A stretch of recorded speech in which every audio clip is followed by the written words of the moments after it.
বিসমিল্লাহির রহমানির রহিম। আসসালামু আলাইকুম। রহনপুর মহিলা কলেজের ভার্চুয়াল ক্লাসে স্বাগতম জানিয়ে শুরু করছি। আমি মোহাম্মদ সারোয়ার হাবিব, প্রভাষক উৎপাদন ব্যবস্থাপনা ও বিপণন, রহনপুর মহিলা কলেজ, রহনপুর, গোমস্তাপুর, চাঁপাইনবাবগঞ্জ। আমি আজ তোমাদের একাদশ এবং দ্বাদশ শ্রেণীর উৎপাদন ব্যবস্থাপনা ও বিপণন দ্বিতীয় পত্রের দ্বিতীয় অধ্যায় বিপণন পরিবেশ নিয়ে এসেছি, অর্থাৎ মার্কেটিং এনভায়রনমেন্ট। আমি আজ আলোচনা করব বিপণন পরিবেশের ধারণা, বিপণন পরিবেশের প্রকারভেদ, ব্যষ্টিক পরিবেশের ধারণা, ব্যষ্টিক পরিবেশের উপাদান এবং পণ্য ও সেবা সামগ্রী বিপণনে ব্যষ্টিক পরিবেশের প্রভাব। আজকের ক্লাসের শিখন ফল হবে বিপণন পরিবেশের ধারণা বলতে পারবে, বিপণন পরিবেশের প্রকারভেদ বর্ণনা করতে পারবে, ব্যষ্টিক পরিবেশের ধারণা বলতে পারবে, ব্যষ্টিক পরিবেশের উপাদান ব্যাখ্যা করতে পারবে এবং পণ্য ও সেবা সামগ্রী বিপণনে ব্যষ্টিক পরিবেশের প্রভাব ব্যাখ্যা করতে পারবে। আসা যাক প্রথম পাঠ, বিপণন পরিবেশের ধারণা অধ্যায়ের প্রথম পাঠ হচ্ছে পরিবেশ। আমরা প্রথমেই জানব যে পরিবেশ বলতে কি বুঝি। আমরা সকলেই জানি যে সাধারণভাবে পরিবেশ বলতে আমরা বুঝি কি, যে আমাদের চারপাশে যা কিছু আছে তা নিয়েই আমাদের পরিবেশ গঠিত হয়। অর্থাৎ আমরা যে পারিপার্শ্বিক অবস্থার মধ্যে অবস্থান করছি একেই আমরা পরিবেশ বলতে পারি। এই পারিপার্শ্বিক অবস্থার সাথে অনেকগুলো বিষয় জড়িত, যেমন ভূপ্রকৃতি, জলবায়ু, নদ নদী, এরপর হচ্ছে কি শিক্ষা, সংস্কৃতি, ধর্ম, বিজ্ঞান ও প্রযুক্তি, রাজনীতি ইত্যাদি। তাহলে আমরা কি বুঝলাম, যে পরিবেশ হচ্ছে কি, যে মানুষের জীবনের উপর প্রভাব বিস্তারকারী পারিপার্শ্বিক যে অবস্থা তাকে আমরা পরিবেশ বলতে পারি। আমরা সকলেই জানি যে আমরা যদি সুন্দর পরিবেশে বসবাস করতে পারি তাহলে সুন্দরভাবে আমরা জীবনযাপন করতে পারবো। এই পরিবেশ মানুষের জীবনে গুরুত্বপূর্ণ ভূমিকা রাখে। ভালো পরিবেশে মানুষ ভালোভাবে বসবাস করতে পারে, আর পরিবেশে যদি কোনো সমস্যা থাকে তাহলে আমাদের প্রবলেম ফেস করতে হয়। এজন্য বলা হয় যে সৎ সঙ্গে স্বর্গবাস আর অসৎ সঙ্গে সর্বনাশ। তো আমরা এখন জানব বিপণন পরিবেশ। আমরা ইতিমধ্যেই জেনেছি যে পরিবেশ বলতে আমরা কি বুঝি।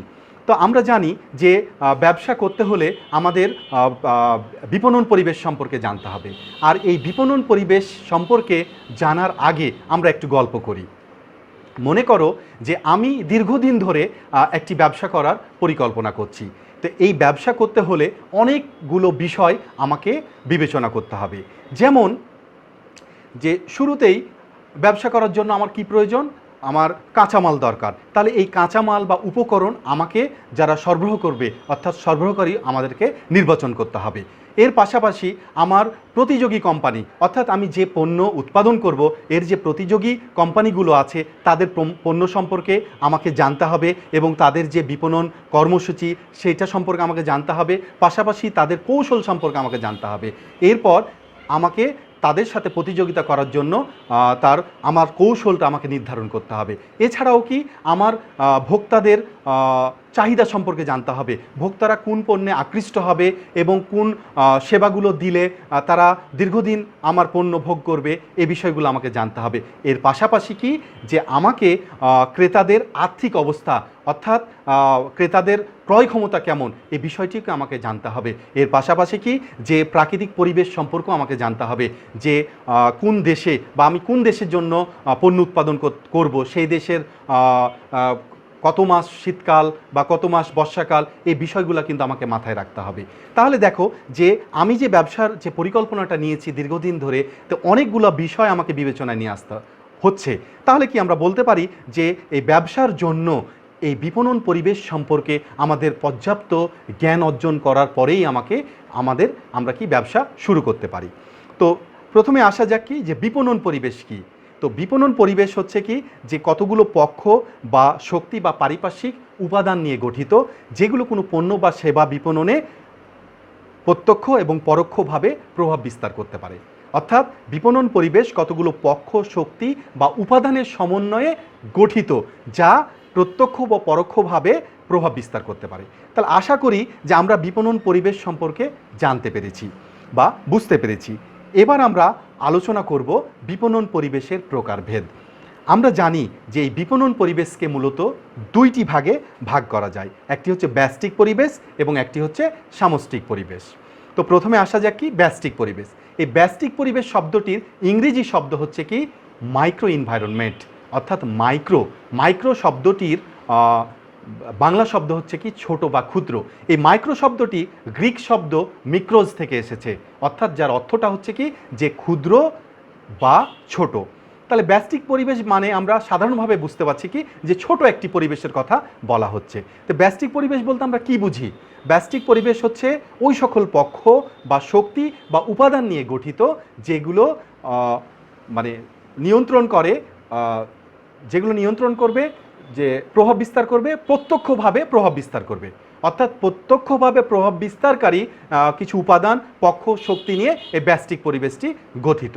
এই ব্যষ্টিক পরিবেশের সাথে অনেকগুলো বিষয় জড়িত, অর্থাৎ অনেকগুলো উপাদান নিয়ে কিন্তু এই ব্যষ্টিক পরিবেশ গঠিত। যেমন হতে পারে কোম্পানি, হতে পারে সরবরাহকারী, বিপণন মধ্যস্থ, ব্যবসায়ী, জনগোষ্ঠী, প্রতিযোগী এবং ক্রেতা সাধারণ। অপরদিকে আমরা যদি সামষ্টিক পরিবেশের কথা বলি, এই সামষ্টিক পরিবেশের ইংরেজি শব্দ হচ্ছে কি ম্যাক্রো এনভায়রনমেন্ট, অর্থাৎ ম্যাক্রো।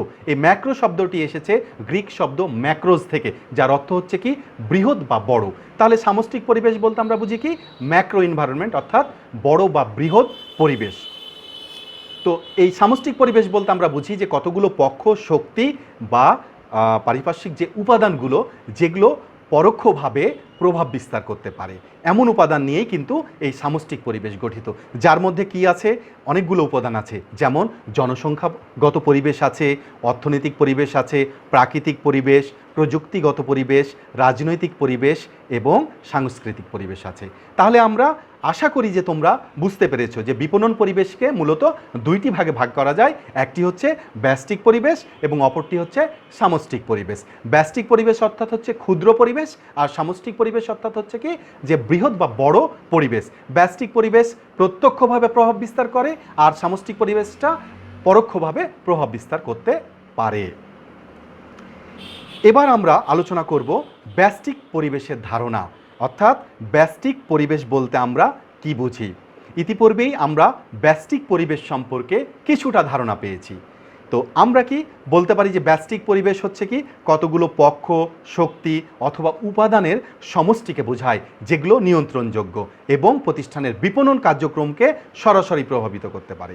তাহলে আমরা বলতে পারি যে ব্যষ্টিক পরিবেশ কিন্তু কতগুলো পক্ষ, শক্তি এবং উপাদানের সমন্বয়ে গঠিত যেগুলো নিয়ন্ত্রণযোগ্য, যেগুলো কোম্পানিগুলো নিয়ন্ত্রণ করতে পারবে এবং এই উপাদানগুলো প্রতিষ্ঠানের বিপণন কার্যক্রমকে সরাসরি প্রভাবিত করতে পারবে।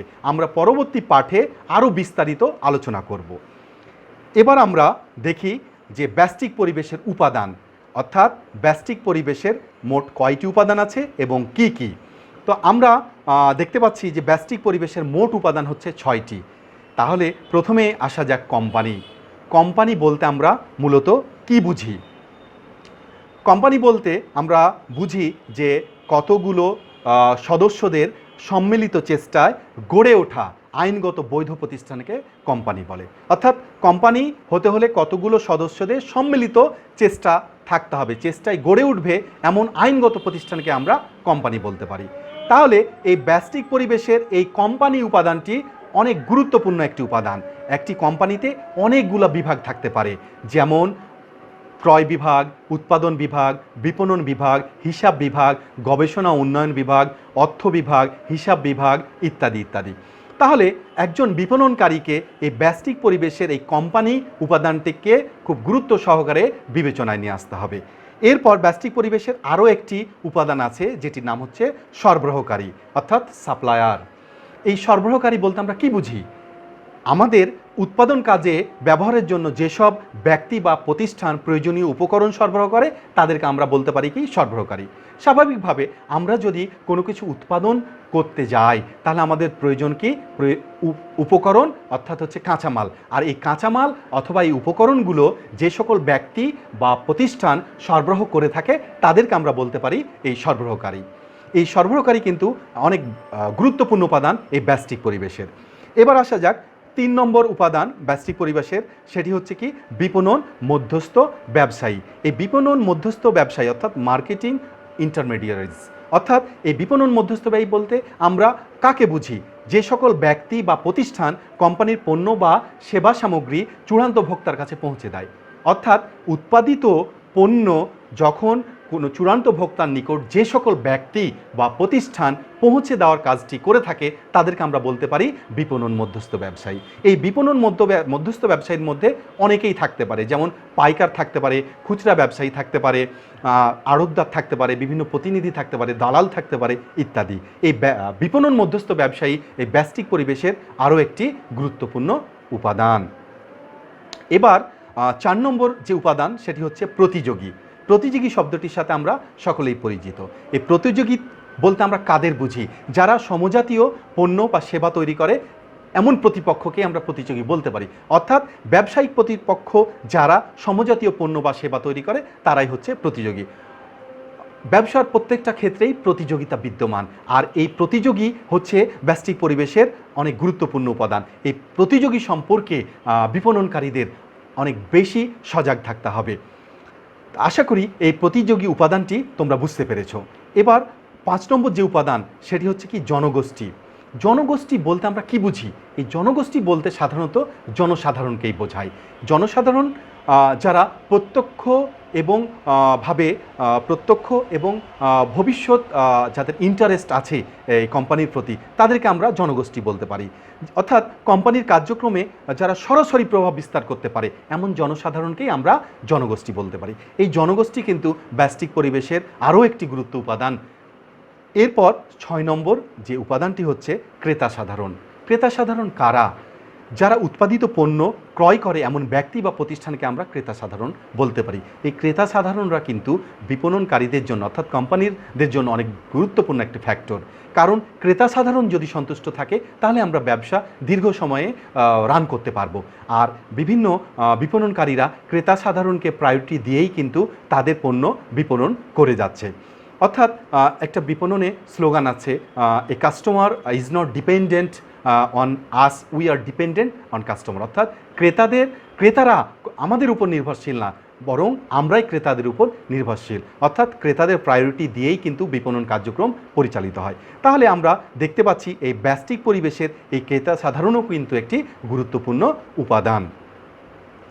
এবার আমরা আলোচনা করব যে পণ্য ও সেবা সামগ্রী বিপণনে ব্যষ্টিক পরিবেশের প্রভাব। অর্থাৎ পণ্য ও সেবা সামগ্রী বিপণন করতে হলে এই যে ব্যষ্টিক পরিবেশ কেমন প্রভাব বিস্তার করে এটি আমরা আলোচনা করব। তো আসা যাক, প্রথমেই কোম্পানি।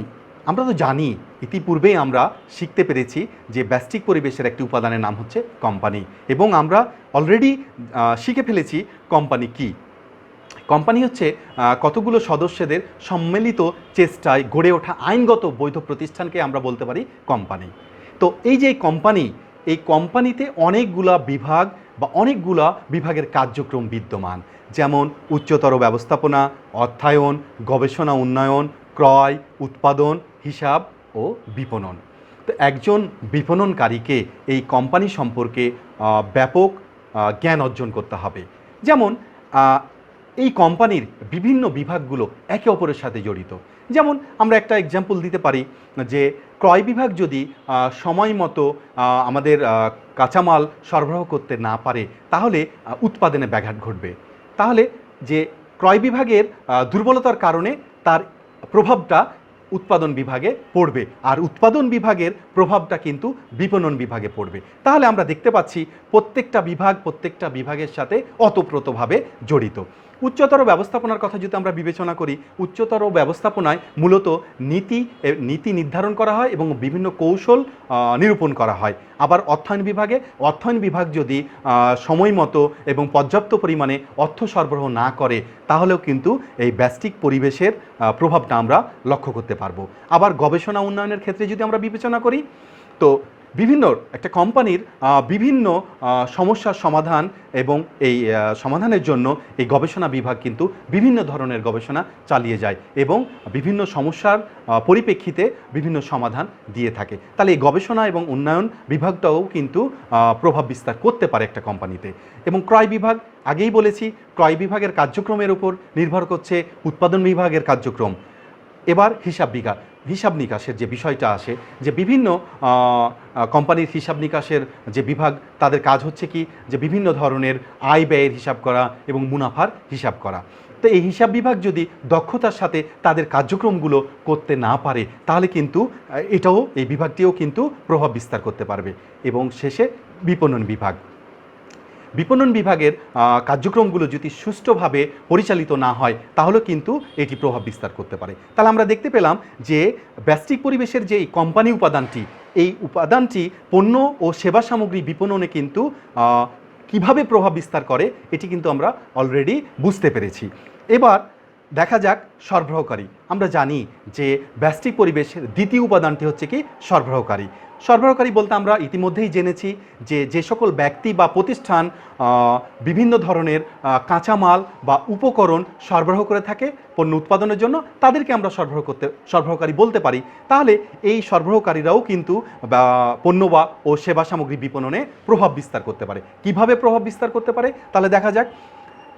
এই যে সরবরাহকারী যারা থাকে, তারা যদি মানসম্মত কাঁচামাল বা উপকরণ না দেয়, তাহলে পণ্যের মান তো ভালো হবে না। আবার সঠিক মূল্যে যদি আমাদেরকে এই সরবরাহকারীরা কাঁচামাল ও উপকরণ সরবরাহ না করে, তাহলে দেখা যাচ্ছে যে পণ্যের কস্টিংটা বেড়ে যাবে, সেই ক্ষেত্রে দাম বেশি পড়বে। এরপর সঠিক সময়ে যদি এই সরবরাহকারীরা পণ্য ডেলিভারি না দিয়ে থাকে, অর্থাৎ কাঁচামাল যদি ডেলিভারি না দিয়ে থাকে, তাহলে দেখা যাচ্ছে আমাদের উৎপাদনে ব্যাঘাত ঘটবে।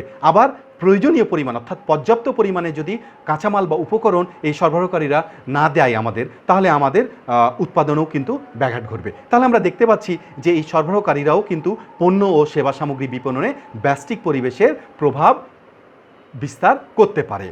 এরপর 3 নম্বর যে উপাদানটি আছে, সেটি হচ্ছে বিপণন মধ্যস্থ ব্যবসায়ী।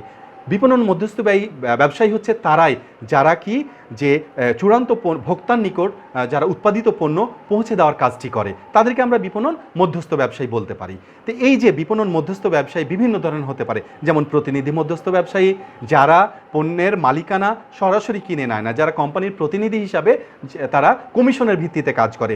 এরপর হচ্ছে কি মার্চেন্ট মধ্যস্থ ব্যবসা, অর্থাৎ যারা কোম্পানির পণ্য কিনে নেয় এবং তারা ক্রয় বিক্রয় করে থাকে, যেমন হচ্ছে পাইকার বা খুচরা ব্যবসায়ী।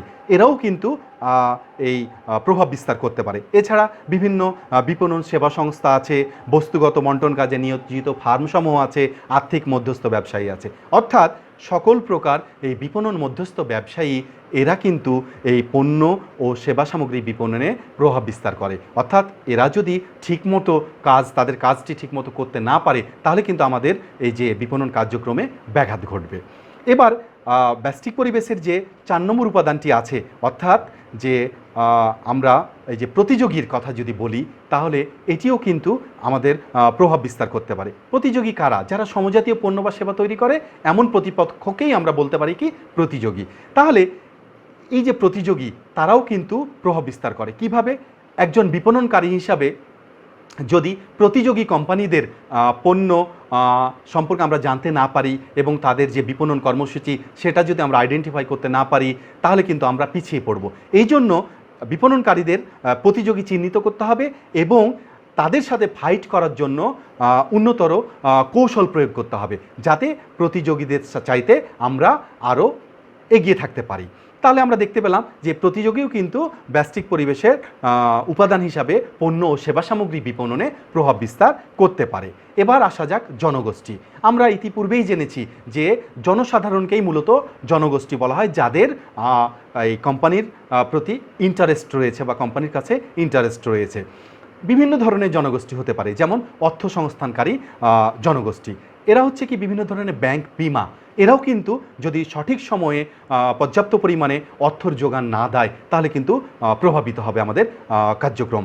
এরপরে গণমাধ্যম যে জনগোষ্ঠী, যেমন বিভিন্ন ধরনের সাময়িকী, মতামত, বিভিন্ন ধরনের রেডিও, টেলিভিশন, টক শো, বিভিন্ন ধরনের যে গণমাধ্যম যে জনগোষ্ঠী আছে তারাও কিন্তু প্রভাবিত করতে পারে। তারপরে হচ্ছে কি সরকারি জনগোষ্ঠী, এরপরে আছে নাগরিক কার্যক্রম, স্থানীয় জনগোষ্ঠী, সাধারণ জনগোষ্ঠী, অভ্যন্তরীণ জনগোষ্ঠী। এই যে বিভিন্ন ধরনের জনগোষ্ঠী এরাও কিন্তু পণ্য ও সেবা সামগ্রী বিপণনে ব্যষ্টিক পরিবেশের উপর প্রভাব বিস্তার করতে পারে। ফাইনালি ক্রেতা সাধারণ, যারা চূড়ান্ত পণ্য ক্রয় করে তাদেরকেই কিন্তু আমরা ক্রেতা বলতে পারি। তো বিভিন্ন ধরনের ক্রেতা সাধারণ আছে, যেমন ভোক্তা বাজারের ক্রেতা, যারা সরাসরি পণ্য ভোগ করার জন্য ক্রয় করে, এরাও কিন্তু পণ্য সেবা সামগ্রী বিপণনে ব্যষ্টিক পরিবেশের উপর প্রভাব রাখতে পারে। এরপর ব্যবসায়ী বাজার, যে যারা ব্যবসা বাজারের ক্রেতা, অর্থাৎ যারা পুনরায় ব্যবসা করার জন্য কোনো পণ্য ক্রয় করে তাদেরকে আমরা ব্যবসায়ী বাজারের ক্রেতা বলতে পারি। আবার হচ্ছে কি পুনঃবিক্রেতার বাজার আছে, সরকারি বাজার আছে, যারা সরকারি কাজের জন্য বিভিন্ন ধরনের পণ্য ক্রয় করে থাকে, যেমন হচ্ছে হাসপাতালের জন্য বা বিভিন্ন সরকারি প্রতিষ্ঠানের জন্য যখন পণ্য ক্রয় করা হয় তারা হচ্ছে সরকারি বাজারের ক্রেতা। আন্তর্জাতিক বাজারের ক্রেতাও আছে। তাহলে আমরা দেখতে পাচ্ছি যে এই ক্রেতা সাধারণও কিন্তু ব্যষ্টিক পরিবেশের একটি ইম্পর্টেন্ট উপাদান, যেটি পণ্য ও সেবা সামগ্রী বিপণনে ব্যষ্টিক পরিবেশের উপর প্রভাব বিস্তার করতে পারে। আশা করি যে তোমরা পণ্য ও সেবা সামগ্রী বিপণনে এই যে ব্যষ্টিক পরিবেশের যে প্রভাব এটি বুঝতে পেরেছ। এবার আমরা আলোচনা করব যে আমরা এতক্ষণ যে পার্টগুলো আলোচনা করেছি এর উপর কী ধরনের সৃজনশীল আসতে পারে এটুকু আমরা দেখব এখন। তো দেখো স্ক্রিনের দিকে তোমরা লক্ষ্য করো, এখানে একটি সৃজনশীল সাজানো হয়েছে। সৃজনশীলে বলা হচ্ছে যে জনাব মাসুদের একটি ম্যাঙ্গো জুস ফ্যাক্টরি আছে। ফ্যাক্টরিটি মেহেরপুরে অবস্থিত। প্রতিষ্ঠানটিতে আম থেকে ম্যাঙ্গো জুস, আচার, ম্যাঙ্গো বার ইত্যাদি উৎপাদন হয়। তিনি আম বাগান মালিকের কাছ থেকে সরাসরি আম সংগ্রহ করেন। বিগত কয়েক বছর ধরে জলবায়ু ও আবহাওয়ার পরিবর্তনজনিত কারণে আমের ফলন কম হওয়ায় জনাব মাসুদের প্রতিষ্ঠানের পক্ষে পণ্যের উৎপাদন কাঙ্ক্ষিত মাত্রায় বজায় রাখা সম্ভব হচ্ছে না, ফলে প্রতিষ্ঠানটি ক্ষতির সম্মুখীন হচ্ছে। আশা করি তোমরা এই সৃজনশীলটি বুঝতে পারছো। তো এই গ নম্বর প্রশ্নে বলা হচ্ছে উল্লেখিত উদ্দীপকে আমবাগান মালিকরা বিপণনের কোন পরিবেশের অন্তর্ভুক্ত ব্যাখ্যা করো। তো দেখো ইতিপূর্বেই কিন্তু আমরা বিপণনের দুইটি পরিবেশ নিয়ে আলোচনা করেছি, একটি হচ্ছে ব্যষ্টিক পরিবেশ এবং আরেকটি হচ্ছে কি সামষ্টিক পরিবেশ। তা আমাদের উদ্দীপকে এখানে যেটি বলা হচ্ছে যে জনাব মাসুদ আর একটি ম্যাঙ্গো জুস ফ্যাক্টরি আছে। তাহলে ম্যাঙ্গো জুস ফ্যাক্টরিতে সাধারণভাবে আমের প্রয়োজন, অর্থাৎ কাঁচামাল হিসেবে আম ব্যবহার করা হয়। এটি মেহেরপুরে অবস্থিত। প্রতিষ্ঠানটিতে কি কি তৈরি করা হয়? ম্যাঙ্গো জুস তৈরি করা হয়, আচার তৈরি করা হয়, ম্যাঙ্গো বার তৈরি করা হয়। তিনি আমবাগান মালিকের কাছ থেকে, অর্থাৎ জনাব মাসুদ আমবাগান মালিকের কাছ থেকে সরাসরি আম সংগ্রহ করেন, অর্থাৎ আমটি বাগান থেকে সরাসরি সংগ্রহ করা হয়। এরপর বিগত কয়েক বছর ধরে জলবায়ু ও আবহাওয়ার পরিবর্তনজনিত কারণে, অর্থাৎ জলবায়ু এবং আবহাওয়ার পরিবর্তনের কারণে আমের ফলনটা কম হয়েছে। এই জন্য জনাব মাসুদের পক্ষে প্রতিষ্ঠানের যে উৎপাদন কাঙ্ক্ষিত মাত্রা আছে সেটি বজায় রাখা সম্ভব হচ্ছে না, ফলে প্রতিষ্ঠানটি ক্ষতির সম্মুখীন হচ্ছে। এখন প্রশ্ন করা হচ্ছে যে উদ্দীপকে আমবাগান মালিকরা বিপণনের কোন পরিবেশের অন্তর্ভুক্ত। তাহলে দেখো তো যে এই যে জনাব মাসুদ একজন সরবরাহকারী হিসাবে কাজ করছে, এই তার যে আমগুলো এগুলো সরবরাহ করা হচ্ছে, যে জনাব মাসুদ এর একটি ফ্যাক্টরি আছে এবং যে আমবাগানের মালিক সে কিন্তু আমকে কাঁচামাল হিসাবে সরবরাহ করছে জনাব মাসুদের কাছে। এখানে গ নম্বরে জানতে চাওয়া হয়েছে আমবাগান মালিকরা বিপণনের কোন পরিবেশের অন্তর্ভুক্ত। তাহলে আমবাগানের মালিকরা যেহেতু আম সরবরাহ করছে জনাব মাসুদের কাছে, তাহলে আমরা তো দেখতে পাচ্ছি যে সরবরাহকারীর ভূমিকাটা পালন করছে এই যে আমবাগানের মালিকরা। তা আমরা দেখেছি যে ব্যষ্টিক পরিবেশের একটি উপাদান হচ্ছে কি সরবরাহকারী। তো যারা সরবরাহের কাজে নিয়োজিত থাকে তারাই হচ্ছে সরবরাহকারী। তাহলে আমরা এখানে বলতে পারি যে উদ্দীপকে আমবাগান মালিকরা বিপণনের সরবরাহকারী হিসাবে কাজ করছে, অর্থাৎ সরবরাহকারী হিসাবে যেহেতু কাজ করছে তাহলে অবশ্যই এটি ব্যষ্টিক পরিবেশের অন্তর্ভুক্ত। আশা করি তোমরা এই প্রশ্নটি বুঝতে পেরেছ। এবার আসা যাক ঘ নম্বর, উদ্দীপকের প্রতিষ্ঠানটির ক্ষতির কারণ বিশ্লেষণ করো। তাহলে উদ্দীপকে একটি ক্লু দেওয়া আছে, দেখো যে জলবায়ু ও আবহাওয়ার পরিবর্তনজনিত কারণে আমের ফলনটা কমে গেছে। তাহলে ক্ষতি হচ্ছে কেন? যে জলবায়ু ও আবহাওয়ার কারণে এই যে আমের ফলনটা কমে যাওয়াই কিন্তু জনাব মাসুদ কাঙ্ক্ষিত মাত্রায় উৎপাদন করতে পারছে না। তাহলে এই যে আবহাওয়াজনিত কারণে ক্ষতির সম্মুখীনটা হয়েছে। তাহলে আমরা কি এই আবহাওয়া এবং জলবায়ু আমরা দেখেছি যে এটি প্রাকৃতিক পরিবেশের সাথে রিলেটেড। তাহলে আমরা বলতে পারি যে উদ্দীপকের প্রতিষ্ঠানটির ক্ষতির কারণ হচ্ছে কি, যে প্রাকৃতিক পরিবেশের কারণেই কিন্তু এটি ক্ষতির সম্মুখীন হচ্ছে। আশা করি তোমরা ঘ নম্বরটিও বুঝতে পেরেছো। এবার আসা যাক, এবার আমরা তোমাদের জন্য নিয়ে এসেছি বাড়ির কাজ। তো তোমরা বাড়িতে এই জ্ঞানমূলক প্রশ্নগুলো একটু পড়বে, যেমন হচ্ছে পরিবেশ কি, বিপণন পরিবেশ কি, ব্যষ্টিক পরিবেশ কাকে বলে, ব্যষ্টিক পরিবেশের নিয়ন্ত্রণযোগ্য উপাদানগুলো কি কি, কোম্পানি কি, সরবরাহকারী কারা, ক্রেতা সাধারণ কারা, প্রতিযোগী কি এবং জনগোষ্ঠী কি। আমরা আজকের যে পাঠগুলো আলোচনা করেছি তো সেগুলোর উপর থেকেই কিন্তু এই জ্ঞানমূলক প্রশ্নগুলো সাজানো হয়েছে। আশা করি তোমরা এগুলো পারবে। এর সাথে দেখো অনুধাবনমূলক প্রশ্ন 3টি আছে। প্রথমটি হচ্ছে বিপণন পরিবেশ অধ্যয়ন গুরুত্বপূর্ণ কেন, বিপণন পরিবেশের নিয়ন্ত্রণযোগ্য এবং অনিয়ন্ত্রণযোগ্য উপাদানগুলো সম্পর্কে ব্যাখ্যা করো, এবং বিপণনের যে ব্যষ্টিক পরিবেশ নিয়ন্ত্রণযোগ্য ব্যাখ্যা করো। এগুলোও কিন্তু তোমরা আজকের পাঠ থেকেই কিন্তু উত্তরগুলো করতে পারবে। এবার তোমাদের জন্য আমরা একটি সৃজনশীল বাড়ির কাজ হিসাবে নিয়ে এসেছি। একটু তোমরা স্ক্রিনের দিকে খেয়াল করো যে কুমিল্লার মাতৃভাণ্ডার প্রসিদ্ধ রসমালাই উৎপাদনকারী প্রতিষ্ঠান। রসমালাই ছাড়াও তারা বিভিন্ন ধরনের সুস্বাদু মিষ্টি জাতীয় খাদ্য তৈরি করে। স্থানীয় দুগ্ধ খামারি থেকে সরাসরি দুধ সংগ্রহ করে বলে তাদের উৎপাদিত রসমালাই সব মিষ্টির চাহিদা ব্যাপক হারে বাড়ছে। প্রতিষ্ঠানটি স্থানীয় চাহিদা পূরণ করতে হিমশিম খাচ্ছে। তাদের নিজস্ব শোরুমের বাইরে কোনো শাখা নেই। প্রতিষ্ঠানটির উৎপাদিত মিষ্টির ব্যাপক জনপ্রিয়তার কারণে কিছু অসাধু ব্যবসায়ী তাদের নাম ব্যবহার করে কুমিল্লার বিভিন্ন এলাকায় শোরুম প্রতিষ্ঠা করে সেখানে রসমালাই বিক্রি করছে। এতে করে ভোক্তারা প্রতারিত হচ্ছে, যার ফলে প্রতিষ্ঠানটির বিক্রি ও মুনাফা কমতে শুরু করেছে। এ অবস্থায় কুমিল্লা মাতৃভাণ্ডারের মালিক খুবই চিন্তিত হয়ে পড়লেন। গ নম্বরে একটু খেয়াল করো, উদ্দীপকের দুগ্ধ খামারির বিপণনে কোন পরিবেশের সাথে সম্পর্কিত ব্যাখ্যা করো, এবং কুমিল্লা মাতৃভাণ্ডারের মালিকের দুশ্চিন্তা লাঘবে করণীয় কি মতামত দাও।